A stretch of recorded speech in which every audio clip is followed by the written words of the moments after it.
She fed herself every day, but on Judgment Day, she found herself shut out of God's banquet forever.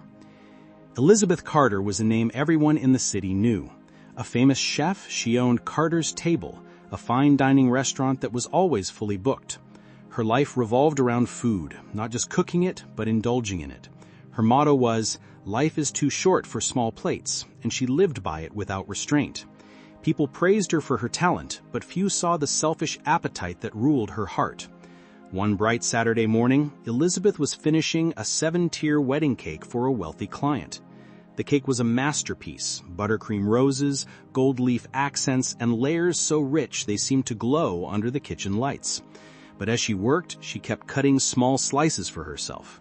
One slice became 2, then 3. By the time she delivered it, nearly a quarter of the cake was gone. She laughed it off to her assistant.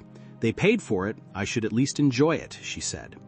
At the wedding, the couple was forced to give smaller portions to guests, but Elizabeth didn't care. Her stomach was satisfied. Months later, a local church asked Elizabeth to prepare a simple lunch for an orphanage fundraiser. She agreed and prepared trays of roasted chicken, vegetables, and freshly baked bread. But on her way to the event, she looked at the steaming dishes in the back seat and thought, "This would make the perfect dinner for my friends tonight."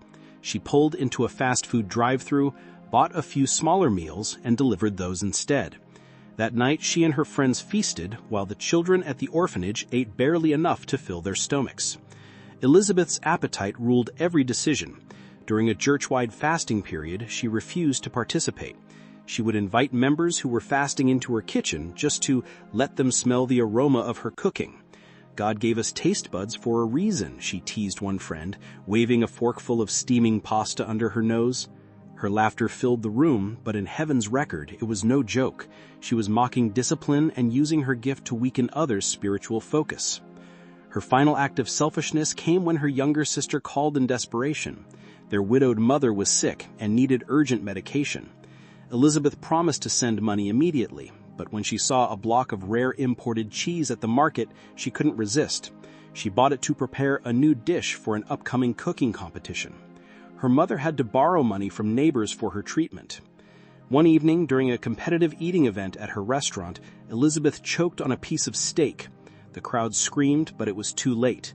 In an instant, she opened her eyes to find herself in a vast, luminous courtroom, heaven's judgment hall. The walls glowed with holiness, and the air carried a weight that made her knees tremble. Before her stood the throne, and upon it, the King of Kings. From the shadows stepped the accuser, dressed in black, holding a long scroll. His voice was cold. "Your Honor, here are her deeds. She valued her stomach over the poor. She mocked those who fasted. She stole from the hungry to indulge herself. She ignored her sick mother to feed her appetite. She lived not for you, but for her belly."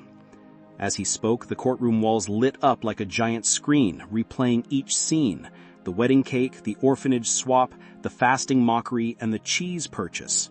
Elizabeth covered her ears, sobbing, "Please stop. I didn't mean harm."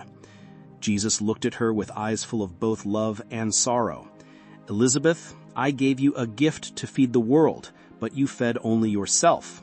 You had invitations to my banquet, but you would not come hungry for me. Your name is not found in the book of life." At his command, the great gates leading to the marriage supper of the Lamb swung open for the righteous, but closed before her. From outside she could hear the laughter, the music, the joy. She reached out in desperation, but the doors were sealed. Her screams echoed into darkness. In her final moments before eternal separation, she realized that she had traded an eternal banquet for a lifetime of temporary meals. The appetite she refused to control had consumed her forever.